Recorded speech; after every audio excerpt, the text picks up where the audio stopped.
Esta lección es acerca del origen de la Confesión Bautista de Londres de 1689 y forma parte de un conjunto de lecciones que tratarán acerca de cada uno de los 32 artículos de dicha confesión. Hemos creído necesario que, a modo de introducción, explicar brevemente el origen y la historia de la Confesión de 1689, ya que el origen de esta es muy ignorado entre los bautistas modernos e incluso entre aquellos que se denominan como bautistas reformados y se adhieren a la Confesión de 1689.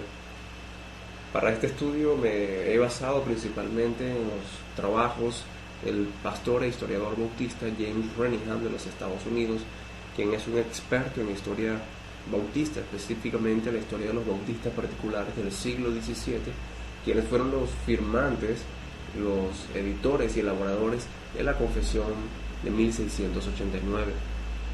Pero antes de adentrarnos en la historia de esta confesión, es importante conocer la historia de las primeras congregaciones bautistas inglesas. Muchos historiadores han llegado a la conclusión de que las congregaciones bautistas inglesas tuvieron su origen en las primeras congregaciones separatistas de finales del siglo XVI. Estas congregaciones separatistas estaban formadas de puritanos que, insatisfechos con la reforma incompleta de la Iglesia de Inglaterra, salieron de esto y formaron sus propias congregaciones. De allí se debe el nombre de separatistas, ya que se separaron de la Iglesia oficial.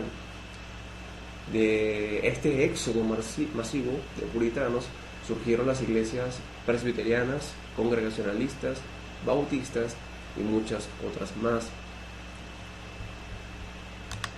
Pero en cuanto a la primera iglesia bautista, esta parece haberse formado alrededor del año 1609 en la ciudad de Londres. Esta era una iglesia soteriológicamente arminiana y tenía más lazo con los anabautistas que con los reformadores del siglo XVI. Otra congregación bautista también se formó en la ciudad de Londres, pero en el año 1620, y esta enfatizaba las restricciones dietéticas del antiguo pacto y guardaba el día sábado como el día del Señor, muy parecido a lo que hacen los adventistas del séptimo día actualmente. Pero sobre la primera congregación bautista particular, con distintivos reformados, la primera, que parece haberse formado alrededor del año 1638. A partir de esta época y de este momento, del año 1638, hubo un acercamiento de las iglesias bautistas a la teología reformada del siglo XVI y sobre todo a la teología de sus contemporáneos puritanos, quienes eran muchos de ellos reformados. También hubo un desarrollo propio de la doctrina y la práctica bautista. Y por ejemplo, durante esta época se abandonó como forma de bautizar la aspersión y se adoptó como forma de bautismo la inmersión como un mejor símbolo o ilustración de la muerte y resurrección del creyente junto con Cristo en el bautismo. Todos estos desarrollos doctrinales y este acercamiento de los bautistas a la teología reformada fueron codificados en la primera confesión bautista de Londres, producida en el año 1644. Pero volviendo a la confesión de 1689, es importante decir que esta confesión fue el resultado del desarrollo confesional del siglo XVII, de modo que esta fue un producto final de décadas de debates y reflexión teológica, especialmente dentro de Inglaterra.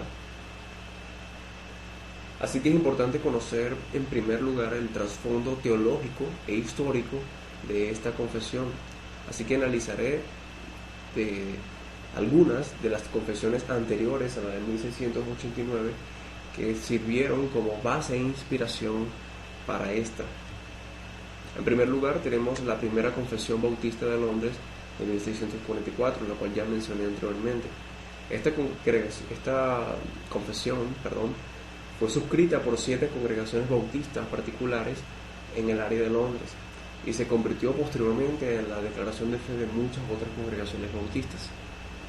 Esta era distintivamente bautista y rechazaba los errores de los anabautistas continentales, como por ejemplo el pelagianismo o el pietismo. De estas 7 iglesias firmantes de la Confesión de 1644, fueron también firmantes de la Confesión de 1689 5 de ellas. Esta Confesión de 1644, entre sus características, tenía que era vigorosamente protestante, ya que la Biblia era su autoridad final. Era reformada o mal llamadamente calvinista por sus detractores, ya que enfatizaba la gracia libre y el poder soberano de Dios en la salvación. Era evangélica porque enfatizaba la necesidad del nuevo nacimiento de produjera una vida santa, y era bautista porque afirmaba que el bautismo debía seguir a la profesión de fe de un individuo, es decir, que el bautismo era un acto seguido al acto de fe o de profesión de fe. Esta confesión de 1644 fue reimpresa repetidas veces y fue la base de una expansión rápida de los bautistas en la década de 1650. Un ejemplo de esto es que en el año 1644, cuando se publicó la primera confesión bautista de Londres, había apenas unas 7 iglesias y todas principalmente en Londres. Pero para el final de la década de 1650 había alrededor de 130 iglesias esparcidas por toda Bretaña e Irlanda. En segundo lugar está la Confesión de Westminster de 1647. Este fue el resultado de lo que se llamó la Asamblea de Teólogos de Westminster, que fue convocada en el año 1643, después de años de tensión y disputas entre el rey de Inglaterra y Escocia y el Parlamento puritano. En contra de la voluntad del rey se llevó a cabo esta asamblea, y la visión original de esta era crear una mayor uniformidad de la fe y la práctica en todo el reino. Así que la tarea original de los delegados era revisar los 39 artículos de la Iglesia de Inglaterra. Pero después de firmar la alianza y pacto solemne, esta asamblea avanzó hacia una tarea más específica y más exacta, la cual era delinear una fórmula teológica y eclesiástica que condujera a la Iglesia de Inglaterra a conformidad con la doctrina y práctica de la Iglesia Presbiteriana de Escocia. Esto se debió a que la mayoría de los presentes en la asamblea de Westminster eran puritanos presbiterianos. Así que a medida que avanzó el trabajo, se preparó un directorio de culto que reemplazó el libro de oración episcopal y se redactó una nueva declaración de fe para la Iglesia de Inglaterra. Sin embargo, esta confesión fue usada solo brevemente por la Iglesia de Inglaterra, pero fue luego adoptada por la Asamblea General de Escocia para todas sus congregaciones locales en el año 1647. Esta confesión de Westminster se convirtió en el credo más importante de la época de la Reforma. Este era un resumen de las principales creencias cristianas en 33 artículos y estaba saturado de teología bíblica reformada clásica. Hacía también énfasis en las relaciones de pacto entre Dios y el hombre, y en cuanto al gobierno de la Iglesia presentaba el concepto presbiteriano, con presbíteros o sínodos que supervisan a las congregaciones locales. En cuanto al bautismo, conservaba el bautismo infantil en concordancia con su concepto de pacto, el cual mantiene o enseña que Dios con frecuencia salva a familias enteras y que el infante es considerado parte del pacto a través de sus padres creyentes. El pastor Joel Beeke dice lo siguiente con respecto a la confesión de Westminster: aunque la confesión fue compuesta por disciplinadas mentes teológicas, también revela la influencia de hombres con una profunda experiencia en la predicación y el servicio pastoral. Esta es una expresión sobresaliente de la teología reformada clásica, creada para las necesidades del pueblo de Dios. En tercer lugar tenemos la Declaración de Savoy de 1658. Este fue el producto de la Asamblea de Líderes Congregacionalistas que se reunió el 29 de septiembre de 1658 en el Palacio Savoy en Londres. De allí se debe el nombre de la declaración. Este sínodo tenía como propósito adoptar una declaración de fe y orden que fuese observada y practicada en las iglesias congregacionalistas. Se basó mayormente en la confesión de Westminster, pero se distanció de esta ligeramente en cuanto al gobierno o en cuanto a la forma de gobierno para la iglesia local. Esta declaración de Savoy afirmaba una forma de gobierno congregacional, es decir, en la que tanto los miembros de la iglesia junto con los ancianos gobernaran en ciertos asuntos. Y estas congregaciones eran, por lo tanto, independientes y autónomas y no tenían cuerpos o organismos jerárquicos superiores a la iglesia local que la supervisaran. Vemos pues que la confesión de 1689 no surgió como una novedad en su época, sino que más bien esta fue el producto de una tradición de confesiones.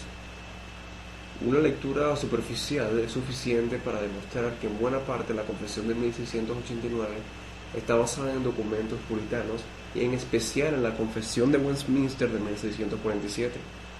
Y un examen más detallado nos va a demostrar que la confesión de 1689 está más íntimamente relacionada con la revisión de la confesión de Westminster hecha por John Owen y otros más en 1648, en lo que se conoció popularmente como la Declaración de Savoy, la cual ya hace un momento mencioné.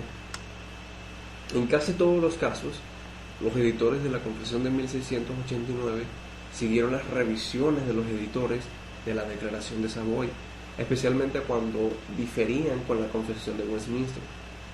Y en otras ocasiones, los editores de la confesión de 1689 ocasionalmente hicieron uso de frases de la primera confesión bautista de Londres de 1644. De modo que, repito nuevamente, hay muy poco que sea nuevo y original en la confesión bautista de 1689, lo cual no era una causa de vergüenza para los bautistas particulares, sino más bien una causa de honra y orgullo, ya que estos les alegraba, se sentían honrados y orgullosos por pertenecer a una tradición confesional reformada e inglesa. Además de esto, los bautistas estaban preocupados por demostrar a todos que sus convicciones doctrinales habían sido desde el inicio ortodoxas y que en un sentido amplio eran idénticas con las convicciones de sus contemporáneos puritanos. Hay que recordar que esta era una época de mucha tensión y también de persecución, especialmente persecución por parte de la iglesia oficial, la iglesia de Inglaterra. Era una época en la que estaban surgiendo muchas nuevas iglesias, muchas congregaciones e incluso sectas, y cualquier grupo nuevo era visto con mucha desconfianza. Esto motivó a los bautistas particulares a redactar sus propias confesiones de fe y a publicarla de modo que quedara claro o que quedaran claro cuáles eran sus posturas doctrinales. Esto fue cierto con respecto a la primera confesión de Londres de 1644, que se basó mayormente en la confesión verdadera de 1596 y en los escritos del teólogo puritano William Ames. Y fue también cierto con respecto a la confesión de 1689, que se basó en los documentos que ya mencioné anteriormente, como Westminster y Savoy. En ambas confesiones, por lo tanto, los bautistas usaron documentos ya existentes a fin de demostrar su acuerdo con las convicciones teológicas de sus contemporáneos puritanos. Y al hacer esto, declaraban también su deseo de ser aceptados y colocados en la amplia corriente del cristianismo inglés, confesional y reformado. Esta metodología o modo de proceder de los bautistas particulares nos ayuda a nosotros en el presente a profundizar en el entendimiento de la confesión y en su enseñanza, ya que el hecho de que la confesión concuerde con estos otros documentos, como Westminster y Savoy, puede entenderse como un respaldo de los puntos de vista adoptados por aquellos presbiterianos y congregacionalistas que se suscribieron a aquellos documentos, y también como un respaldo a las obras teológicas que ellos publicaron en defensa de sus declaraciones en aquellas confesiones. Así que si uno se pregunta hoy en día cómo los bautistas entendieron la doctrina de los decretos de Dios, o la justificación, o el día del Señor, uno puede acudir a los escritos de los puritanos del siglo XVII, incluso aquellos que son paidobautistas, y obtener mucho provecho de ellos. Por otro lado, ya que tanto Westminster y Savoy están ampliamente disponibles, es relativamente fácil comparar estos documentos a fin de determinar sus acuerdos y desacuerdos. Por supuesto, cada palabra de cada autor no es necesariamente una representación justa de los puntos de vista de los bautistas particulares, pero lo que digo es que de forma general, este modo de proceder de los bautistas, es decir, el hecho de depender de documentos y escritos anteriores a ellos, demuestra que había una unidad teológica sustancial con sus contemporáneos ortodoxos. Pero cuando la Confesión de Londres en 1689 se aparta de alguno de los documentos anteriores, debemos tomar nota, porque son en esos puntos que los bautistas expresaron sus contribuciones distintivas a la teología cristiana. Tristemente, pocos de sus escritos teológicos en defensa de sus puntos de vista están disponibles para nosotros hoy, aunque esperamos que esto cambie pronto.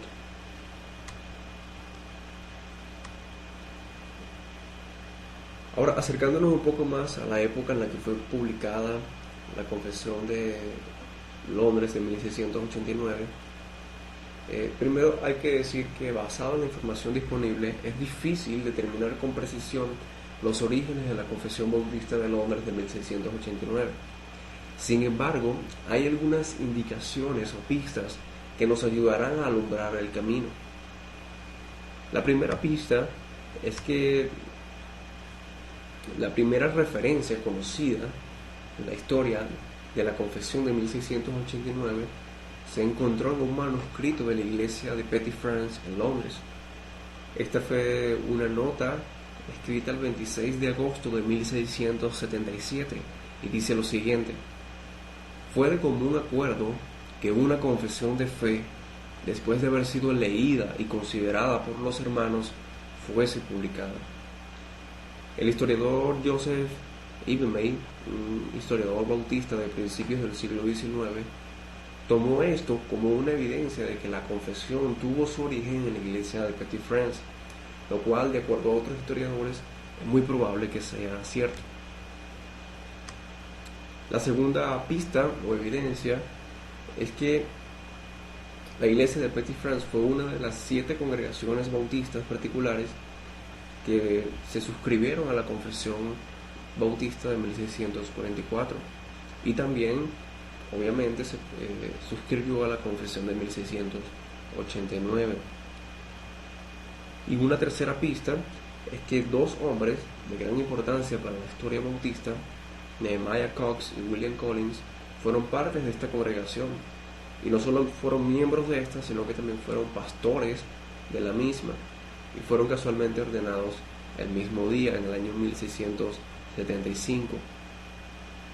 Estos 2 hombres eran tenidos en alta estima por todos los hermanos y publicaron obras teológicas de gran importancia que no tenían nada que envidiarle a las obras de sus contemporáneos puritanos. Todas las evidencias encontradas sugieren que estos hombres, Nehemiah Cox y William Collins, fueron los editores de la Confesión de 1689. Así que son todas estas evidencias las que nos hablan un poco acerca del origen de esta confesión. Esta probablemente, de acuerdo a lo que vimos, se originó en esta iglesia de Petty France y su realización y su edición fue llevada a cabo por Nehemiah Cox y William Collins, quienes posteriormente presentaron esta confesión en una asamblea de líderes y ancianos de muchas iglesias bautistas, donde finalmente se discutió y aprobó esta confesión como la declaración de fe de muchas congregaciones bautistas de Inglaterra. Tanto la segunda confesión bautista de 1689 como su predecesora, la de 1644, son posiblemente las 2 confesiones bautistas más influyentes de toda la historia. Pero en muchas maneras la confesión más reciente, la de 1689, eclipsó a la primera, la de 1644, sobre todo en importancia. Ya esto había sucedido en el siglo XVII, y un ejemplo de ello es que ya en el año 1689 las copias de la primera confesión escaseaban. Probablemente por esto las iglesias bautistas de aquel momento se vieron también en la necesidad de elaborar y editar una nueva confesión. Y otro ejemplo de esto, o otra evidencia de esto, es que Benjamin Kitch, uno de los suscriptores de la segunda confesión y un teólogo bautista también de mucha importancia, afirmó en el año 1692 que no sabía nada acerca de una confesión anterior a la de 1689, y no lo supo hasta que alguien se lo informó.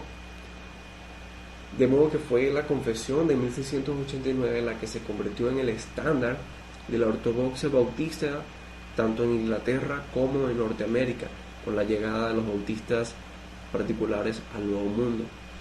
Y en nuestros días esta se está convirtiendo en la declaración de fe de muchas congregaciones bautistas alrededor del mundo, lo cual esperamos que siga ocurriendo, pero que los bautistas modernos que se adhieren a esta confesión de 1689 puedan también conocer el origen y la historia de esta confesión y puedan llevar a cabo un estudio histórico más profundo en el que puedan comparar los documentos, las confesiones de fe en los que se basaron los editores de la confesión de 1689.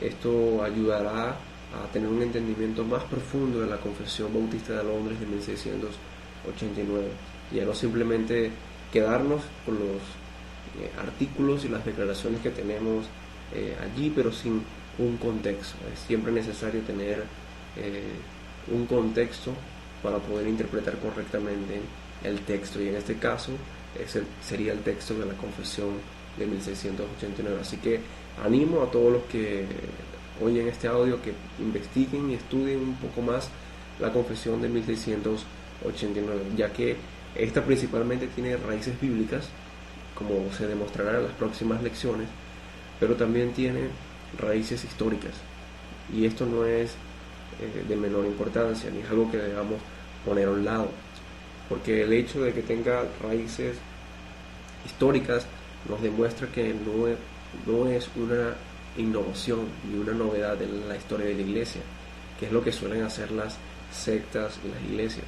Más bien los hermanos que editaron y elaboraron esta confesión de 1689 se encargaron, se esforzaron y trabajaron arduamente para que esta confesión estuviese basada en los escritos, en escritos y en documentos anteriores a ellos, siendo humildes y aceptando que a pesar de las diferencias, Dios también le había dado sabiduría a otros hombres del pasado, y que ellos podían tomar todo lo bueno de ellos y en algunos puntos desechar lo malo. Esta es la misma manera en la que nosotros debemos proceder, mantenernos dentro de la historia de la iglesia, manteniendo una unidad sustancial con todos nuestros hermanos y con todas las congregaciones de todos los tiempos. Muchas gracias por escuchar y que el Señor les bendiga.